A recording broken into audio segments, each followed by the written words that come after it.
Hey guys, it's Scott at startatherapypractice.com. Appreciate you listening in today. I've had a few therapists ask me how we work scheduling at our practice, at our clinic.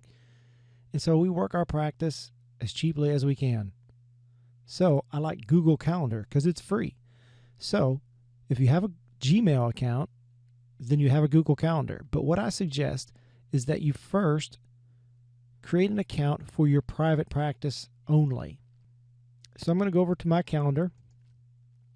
After you create that calendar for your private practice, I give each of the therapists access to that, the username and password, because basically I only use it for the calendar. You could also use it for the Gmail also if you need to. As you can see, it's laid out just like a weekly calendar. You can choose day, month, 5 days, or agenda view.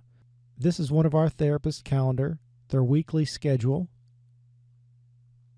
Over here on the left is each of the therapists, a couple of office workers, and an eval schedule.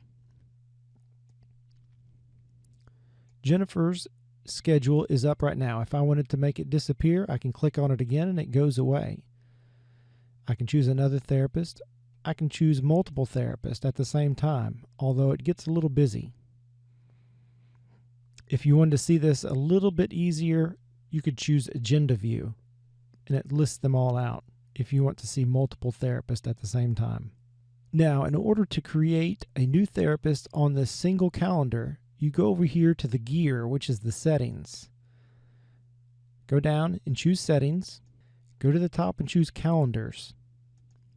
This is all of our therapist calendars here.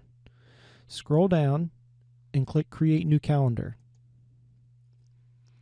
At the top, name your calendar. Always like to put the therapist name first. We're going to do Susie is our new therapist, and I always like to put their phone number right there.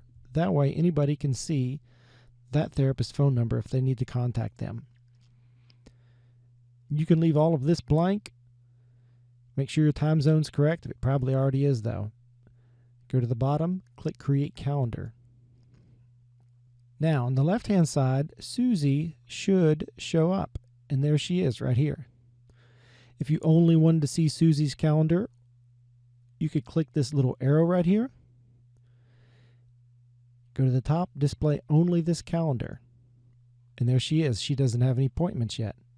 If you want to change her color, you could also do that there. Choose any of these colors. That way, if you have multiple therapists, you can make sure they have different colors. So let's create an appointment.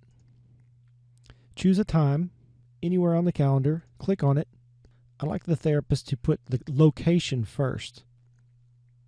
Even if you don't have a physical brick and mortar location, this is pretty handy because you might have different nursing homes, schools, daycares, or other facilities that you treat in.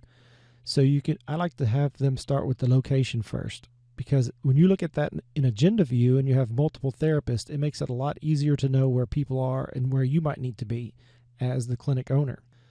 So choose the place first, home. Then I like for them to put the therapist's name. Again, this makes more sense when you look at it in agenda view. And then I have them put the client's name. Now, if you want to make that a reoccurring event that happens every week at the same time, click Edit Event. On this screen, you can change the time, but if it's the correct time, leave it there. In order to make it repeat, click Repeat. And it's going to repeat next Tuesday at the same time. If you also wanted to do another day to repeat, you can choose that also. I'm going to choose Thursday, Tuesday and Thursday at the same time. Click Done and click Save. And as you can see, it appeared right here. If you go to the top and go to the next week, it's there also. It keeps reoccurring. Pretty handy. Now, if you wanted to change the time, you can just simply click on it, Edit Event, change the time or the day, and click Save. So that's basically it. You can put multiple therapists on there. One suggestion I have is to have a separate calendar for evaluations. So you can see that this is our calendar just for evaluations, and that's pretty handy because evaluations happen at non-routine times. In other words, they don't reoccur. So I like to get a good heads up for those evaluations, especially if they're in our brick and mortar clinic. so I can make sure that someone is there and they know that that new client is coming in. So a little tip for you there. So if you have any questions, send me an email at scott@startatherapypractice.com. Go by the website, get my free stuff over there, and listen to the podcast. I appreciate you tuning in. Thanks.